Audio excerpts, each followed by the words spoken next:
Oke sobat, kembali lagi bersama saya. Dan di video kali ini saya akan menonton lagi alur cerita dari Renegade Immortal. Renegade Immortal ini bercerita tentang pemuda yang mewarisi kekuatan dewa.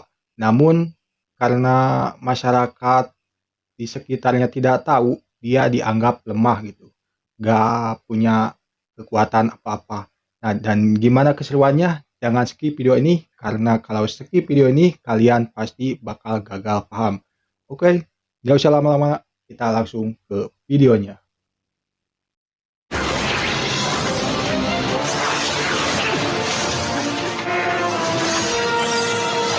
今天就是你的死期！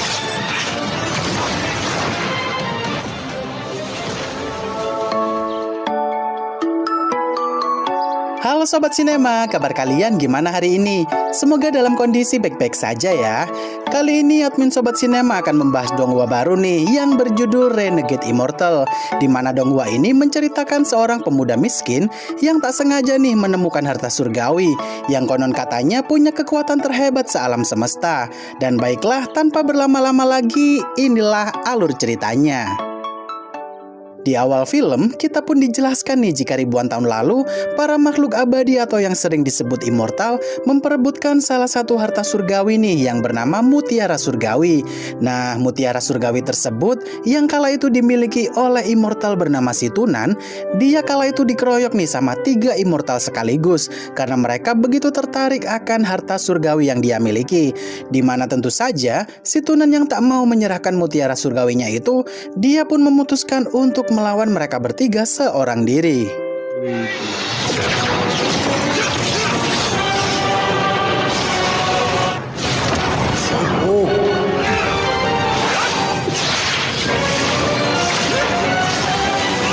Kelahian tidak seimbang juga.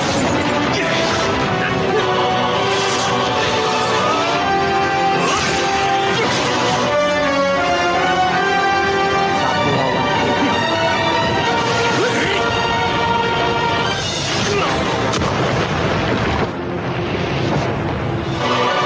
Yang ketiga ini gak main-main itu kekuatannya.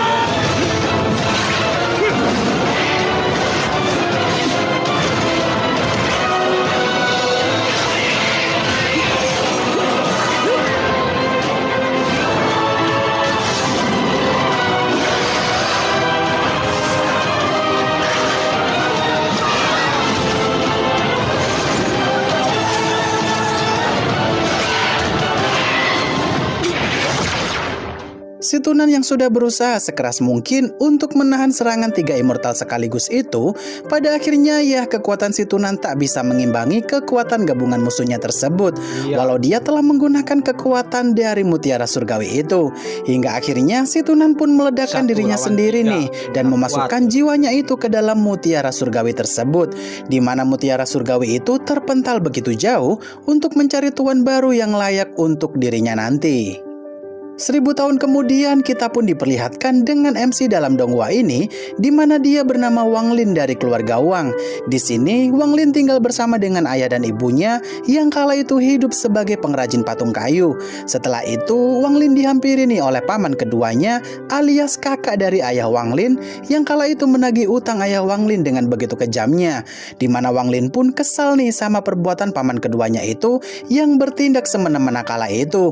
Walau di sini keluarga Wang Lin tergolong miskin, tapi ya tak sepantasnya dong dia berbuat sesuka hati seperti itu karena mereka adalah sama-sama bermarga uang. 下个月来，你们可得准备好喽，还是铁柱明白？你们起来，儿子的前途。 Beberapa saat kemudian, paman keempat Wang Lin yang kala itu datang menemuinya. Ternyata dia kala itu juga merasa kesal nih kepada paman kedua Wang Lin tadi, yang tak seharusnya menginjak-injak adik dan keponakannya seperti itu.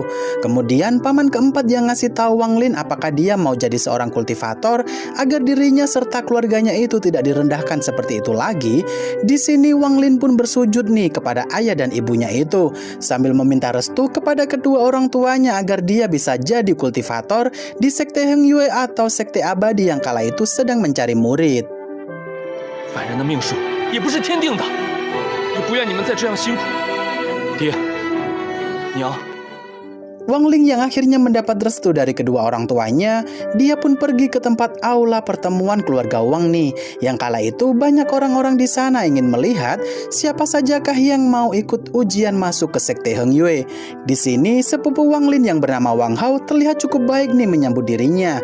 Namun salah satu sepupu Wang Lin yang bernama Wang Zuo terlihat tidak begitu suka nih sama kedatangan mereka berdua. Beberapa saat kemudian datanglah kultivator dari sekte Heng Yue yang bernama Zhang Kuang yang kala itu berniat menjemput peserta nih dari keluarga Wang yang ikut dalam ujian kali ini. Dan terlihat jika semua orang di sana begitu segan nih sama Zhang Kuang, di mana hal itu menandakan jika seorang kultivator benar-benar berada di level yang berbeda sampai-sampai dihormati oleh orang biasa. Di sini mereka bertiga yang disuruh naik pedang spiritual milik Zhang Kuang karena mereka akan pergi ke sekte Heng Yue lewat jalur udara. Wang Lin pun kala itu izin sebentar nih untuk meminta doa dan restu kepada kedua orang tuanya agar dia bisa lolos ujian. Dan setelah itu mereka bertiga pun berangkat ke sekte Heng Yue.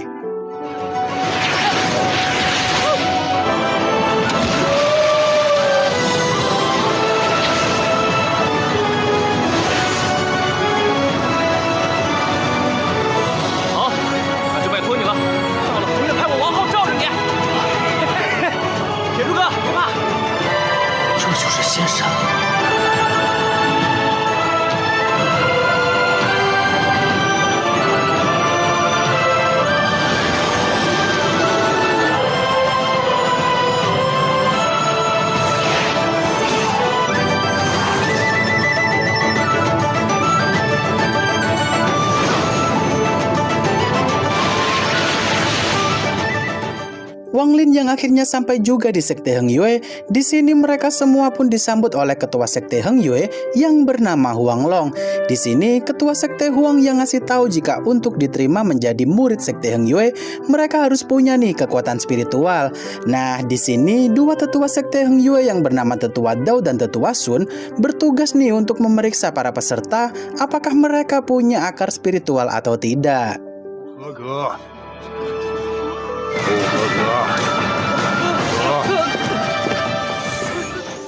Satu persatu dari mereka yang kala itu diuji untuk diperiksa apakah mereka punya kekuatan spiritual. Ternyata banyak dari para peserta nih yang tak punya kekuatan spiritual. Dan hanya Wang Zuo saja yang punya kekuatan spiritual yang cukup dan dinyatakan lolos. Di sini Wang Hao yang tahu jika dirinya tak akan lolos karena kekuatan spiritualnya ya cukup lemah. Dia pun nyogok tetua Sun nih dengan jamur roh usia 300 tahun milik keluarganya Wang Hao. Di mana Wang Hao pun akhirnya dianggap lolos karena tetua Sun secara langsung nih merekrut Wang Hao jadi peracik pil di kelasnya nanti.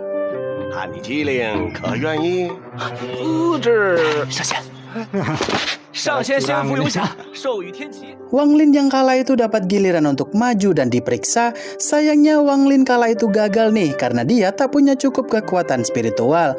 Namun mereka yang gagal dalam ujian tersebut masih punya kesempatan nih untuk membuktikan tekad mereka jika benar-benar berniat ingin jadi murid di sekte Heng Yue. Di mana mereka yang gagal bisa ikut ujian untuk naik ke atas kuil yang ada di puncak sana dengan batas waktu sampai matahari terbenam.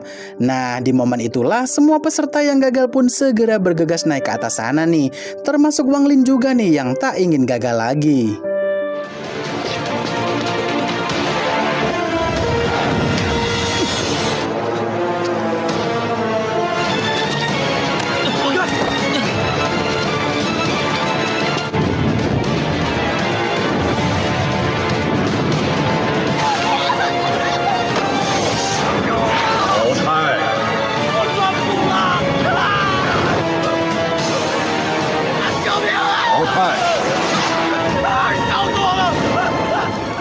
Wang Lin yang kala itu tak mau menyerah dan berusaha membuktikan jika dia benar-benar bertekad ingin menjadi murid di sekte Heng Yue itu.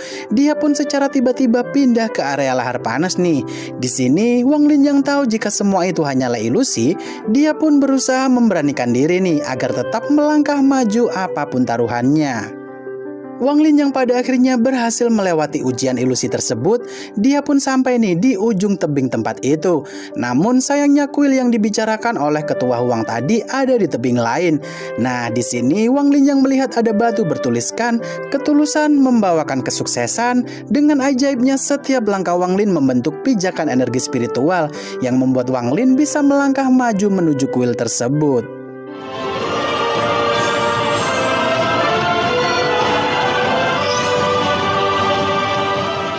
Wang Lin yang kala itu kebingungan nih kenapa langkahnya itu tiba-tiba terhenti dan terhalang oleh dinding spiritual. Ternyata batas waktu kala itu sudah habis nih, dimana Wang Lin yang tak terima akan kegagalan dua kalinya itu, padahal kuil tersebut ada di depan matanya. Di sini Wang Lin pun mencoba masuk secara paksa, namun naasnya pada akhirnya Wang Lin pun malah terpental begitu jauh. Wang Lin yang kala itu terpental hingga ke dasar jurang, dia pun tak sengaja menemukan mutiara surgawi itu nih, yang memilih Wang Lin sebagai tuannya dan menyembuhkan semua luka-lukanya itu.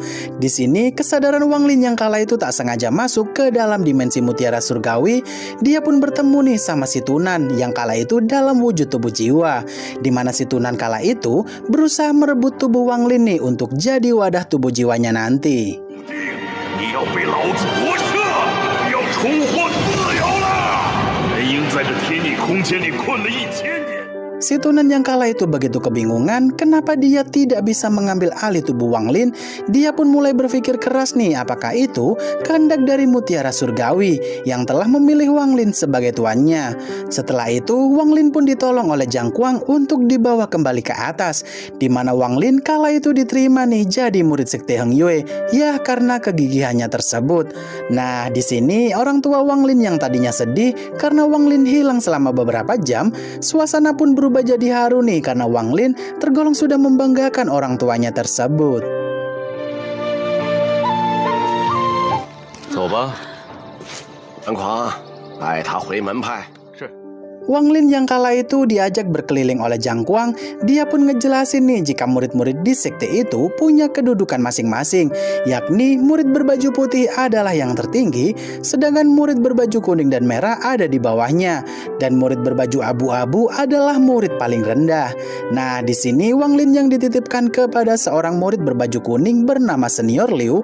Ternyata Wang Lin jadi murid baju abu-abu nih dengan misi seperti buruh kasar alias tukang bersih-bersih di sekte Heng Yue. Wang Lin yang kala itu dibantu oleh salah satu murid baju abu-abu yang bernama Zhang Hu. Dia pun ngejelasin nih jika Senior Liu memberikan misi kepada mereka semua yang harus diselesaikan dalam 7 hari. Dan jika gagal, maka mereka akan dikeluarkan nih dari sekte Heng Yue. Di sini naasnya Wang Lin dapat pekerjaan yang paling sulit nih, alias pekerjaan dengan token merah. Esok harinya Wang Lin yang melihat sendiri jika tugasnya adalah mengisi tong ukuran yang sangat besar dalam jumlah yang begitu banyak. Awalnya Wang Lin cukup optimis nih jika dia bisa mengisi semua tong besar itu nih dalam waktu 7 hari. Namun nyatanya Wang Lin tidak bisa mengisi salah satu tong tersebut walau hanya seperempatnya saja. Sampai-sampai tangan Wang Lin luka-luka nih. Di sini Wang Lin yang ingat jika mutiara surgawi kemarin bisa menyembuhkan luka-luka Wang Lin. Seketika Wang Lin pun terkejut nih jika tangannya itu bisa sembuh seketika setelah Wang Lin memasukkan tangannya ke dalam air rendaman mutiara surgawi itu. Bahkan air itu juga mampu meningkatkan basis kekuatan spiritual Wang Lin juga. Esok harinya Wang Lin yang mengumpulkan tetesan embun di setiap daun untuk merendam mutiara surgawinya itu, dia pun dibuat terkaget-kaget lagi nih karena menggunakan air embun ternyata lebih efisien nih karena punya tingkat kemurnian yang lebih baik daripada air sungai.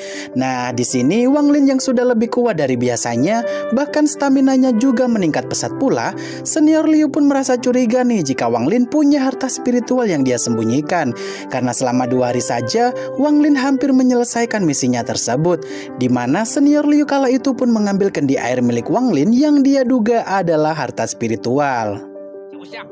你若是敢私藏什么宝贝，不明白兄在说什么？走啊！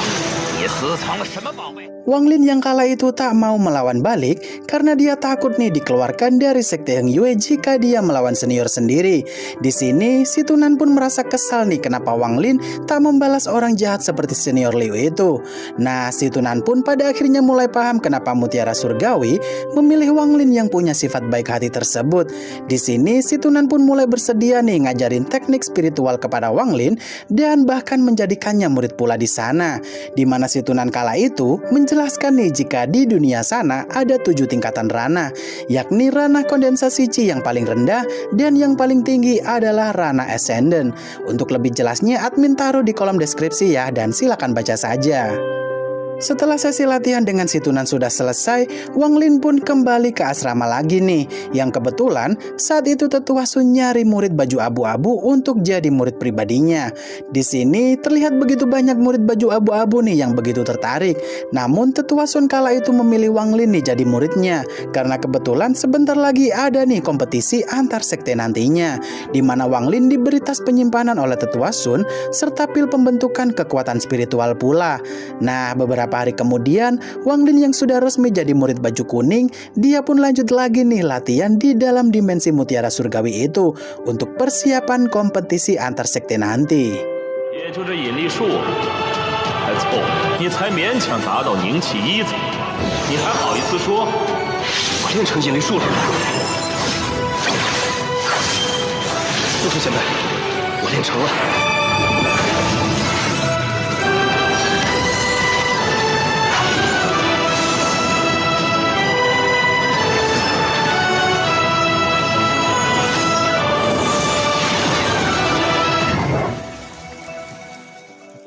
Wang Lin yang pada akhirnya berhasil mencapai ranah kondensasi Qi tingkat 1, dia pun cukup senang nih karena akhirnya dia sudah bisa dianggap sebagai seorang kultivator. Kemudian Xin pun beralih ke tempat Zhang Hu saat ini, yang kala itu dia merasa ditipu mentah-mentah sama senior Liu karena misinya dianggap gagal di sana. Nah, Zhang Hu yang sudah muak dibodoh-bodohi oleh senior Liu selama beberapa tahun terakhir ini, dia pun berniat nih melaporkan kebusukan senior Liu kepada ketua sekte Huang. Namun senior Liu malah berencana menghabisi Zhang Hu agar dirinya tidak dikeluarkan.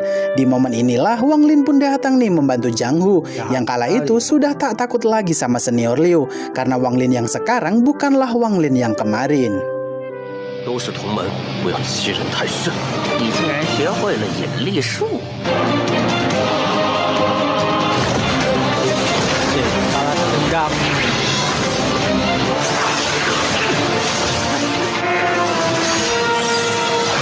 今天就是你们的死期